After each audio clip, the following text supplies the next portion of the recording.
Right, check this out.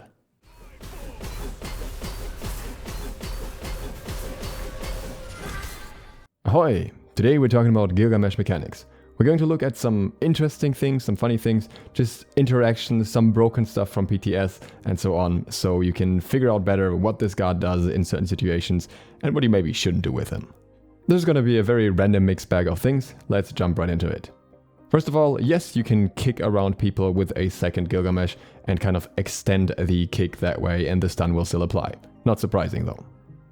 When it comes to kicking enemies into traditional walls placed by allies, such as Anhur's Pillar, they will be stunned much like if they were kicked into a wall on the map.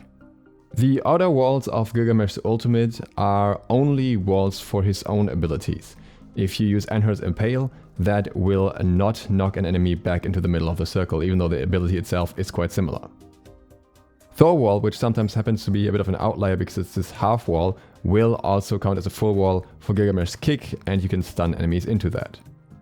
And while we're on the topic of Thor, using a knockback immune ability such as Thor's 3 while at the edge of Gilgamesh's ultimate actually makes you knockback immune, and you will not get pulled back into the middle of the circle. So it counts as a true knockback in that regard. Somebody wanted to know how much movement speed Thanatos can get by using Gilgamesh 3 in combination with the passive on a low health target and 2. The answer here is with Stone Cutting Sword and normal boots, that is 656 movement speed. I have to say though, at that point the diminishing returns hit so hard you don't really feel much of a difference anymore between not having the Gilgamesh circle there or having it there. On the other hand, aerial abilities such as Thanatos' ultimate are not affected by Gilgamesh 3 and do not get any increased movement speed. With Thanatos we can also test another immunity, and that is slow immunity, and being slow immune in Gilgamesh's ultimate does not make you immune to the knockback. You can still get out relatively easily, but the knockback itself will still be applied to you even though you're not slowed at all. While you get kicked in the air a little bit, Gilgamesh 2 is considered a knockback and not a knock up. That means Jing Wei cannot dash out of it, unlike Sobek Plug.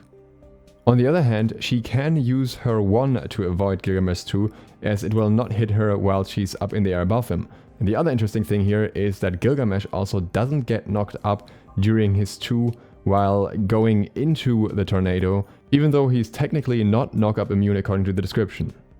Umoja has or had the most hilarious and broken interactions with Gilgamesh of various kinds.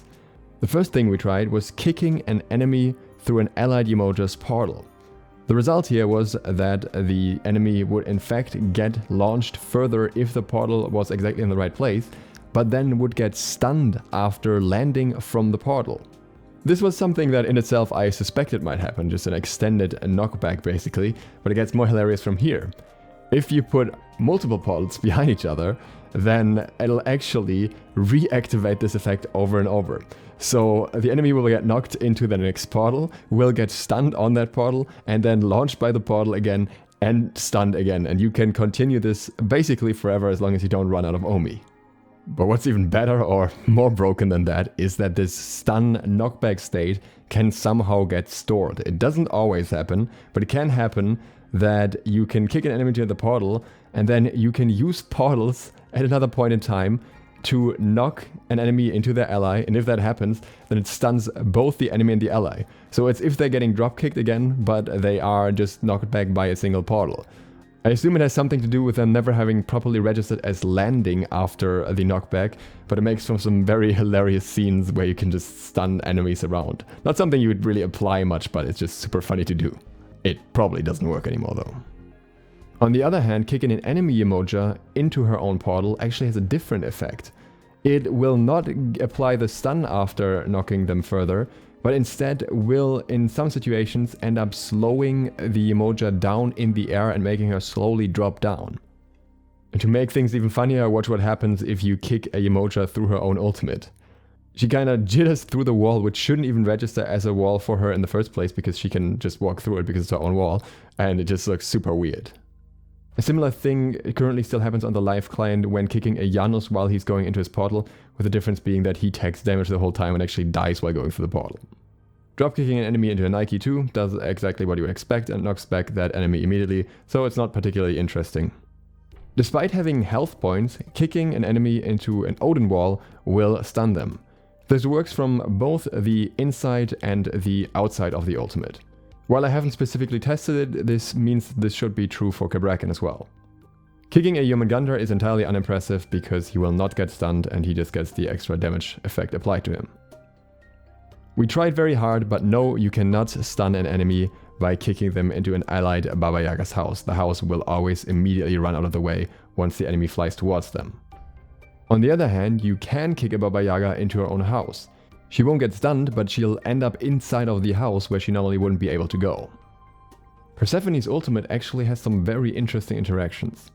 If you kick the enemy that is in the middle of the vines, they will actually get a new vine attached to them, get kicked away, but stay within the circle radius and get stunned in the air as if they hit a wall. But even better, if you hit an enemy that is not affected by the center of the ultimate and just attached with one of the vines and kick them in the direction facing away from the vine, then they will instantly get the first and the second part of the knockback stun applied to them as if they instantly hit a wall, and they will take both instances of the damage. If you're playing Khepri, you might want to avoid grabbing Gilgamesh while you're at the edge of his ultimate. Because if you pull him at that very place and he uses a basic attack on you, you will actually be knocked into the center of the ultimate even though you're in that pulling state. So you're better off just dashing away from the ultimate. Also, you probably know this one by now, but if you don't, kicking an enemy minion into an enemy god will stun them and apply damage to them, so this is something worth doing if they stand in the wave. Keep in mind that Gilgamesh 2 only works with the closest target priority and doesn't prioritize gods. That means if an enemy is right in the middle of the minion wave, they might avoid getting knocked back. If they get hit by your 2 and by the flying minion afterwards though, they will still take both instances of damage and still get stunned, so you can use this to your advantage. One of the most disgusting combos with Gilgamesh is placing the ultimate at the edge of a wall, which works best right after kicking an enemy into a wall. This has to be perfectly timed and perfectly placed in order to work, and especially works best with an attack speed build. But what you can do is make it so that the enemy is basically only in the radius part of the knockback, and then you keep basic attacking them or using abilities, and they will constantly be knocked back against the wall and can't really get out of that area, and the knockbacks apply so quickly that they can't really respond to it. The margin of error here is incredibly small and it really has to be placed perfectly, otherwise they might be able to use an escape or something in between, but technically it's possible, and when you pull it off, it's probably one of the most satisfying things that you can see in Smite. On a less destructive note, some people were wondering if damaging ticks from things like Mystical Mail would knock enemies back, and I can confirm that they won't. On the other hand, using relics for any form of damage immunity will stop you from getting knocked back. This includes a full immunity like Aegis, but also things like Upgraded Shell, which will absorb the basic attack damage. Keep in mind that a good Gilgamesh will also use abilities to pull you in which case block stacks wouldn't save you. What will pretty much always save you, if it isn't procced by the Gilgamesh beforehand, is Winged Blade. The immediate movement speed increase is so strong in the ultimate that you just walk away from him and he has barely any response time to that. But even if you use Aegis, there is a way Gilgamesh can keep you in, and that is by kicking you against the wall. Even if you're immune to the damage of getting kicked into the wall, the knockback will still apply to you. And that may be just enough time for your Aegis to run out. If Gilgamesh uses his knockback at the very end of his ult, the enemy will still get knocked back by the wall, even though that's technically not there anymore. But on the other hand, the last bit of damage, which is quite important, and the Root and Cripple won't apply to that target. Much like any other on-hit interaction, when absorbing basic attacks from Gilgamesh, it'll also absorb the extra damage from his 1. Kicking an enemy from the outside of your ult into the ultimate actually works. The damage gets applied to them, and they get knocked towards the center of the ring. On the other hand, this puts some distance between you and the enemy, so use this with caution. Using the 1 just applies a single damaging proc of item effects like Crusher or Bluestone Pendant. However, I was informed that if you don't hit a target with the initial ability and hit them with a basic attack with the proc of the 1 afterwards, that will still apply item effects, but again only on the first hit, so you only get 1 proc overall. A funny thing that you could do on PTS was cancelling his leap and using this as an attack cancel as well. This has thankfully been fixed since, but it looks hilarious. It's important to note that the hitbox of the kicked target from Gilgamesh 2 is much smaller than the hitbox of the 2. Look at how close the enemy minion is to the Gilgamesh here when I try to kick the minion, and him not actually getting stunned from that. As expected, general CC immunities such as beats or CC immune ults will also prevent you from getting pulled or slowed in Gilgamesh's ultimate.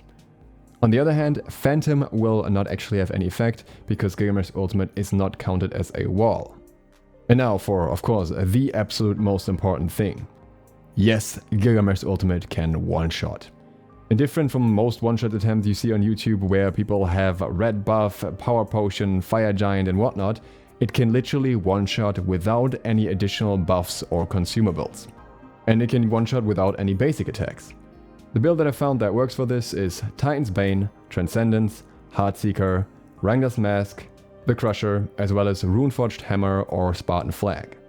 Keep in mind that while this is super fun to do, in a normal game it'll require the enemy to stay in the ultimate for the whole duration, which is far from easy to do. Something that I wanted to demonstrate quickly as well is the difference in kicking a target into a wall, which you can see here where the enemy gets stunned and takes more damage, and kicking them into your wind wall. Because as you can see here, they actually take significantly less damage from the wind wall damage because it doesn't apply the higher burst that you get when you apply a stun to the enemy. So while this is good to lock enemies down, if you want maximum burst, always kick an enemy into a wall. Keep in mind that when using your ultimate, using abilities against enemies will also knock them back, and you can use this to even hit multiple targets. I explained that in more depth and how you can combo with that in my Gilgamesh guide, so if you want to learn more about that, I'll link that right here and you can check it out for yourself. I hope you enjoyed these interesting and janky interactions. If you did, click like and subscribe, or I will go to my garage, hide in the... Thanks to my Patreons for making this video possible. That includes That Nick Walker, Donald Ryden, Melancholy Gengar, Dwayne Brennan, Lantern25 Green, Zed the Undead, Nevitz Jr., Rawas, and everyone else you see here.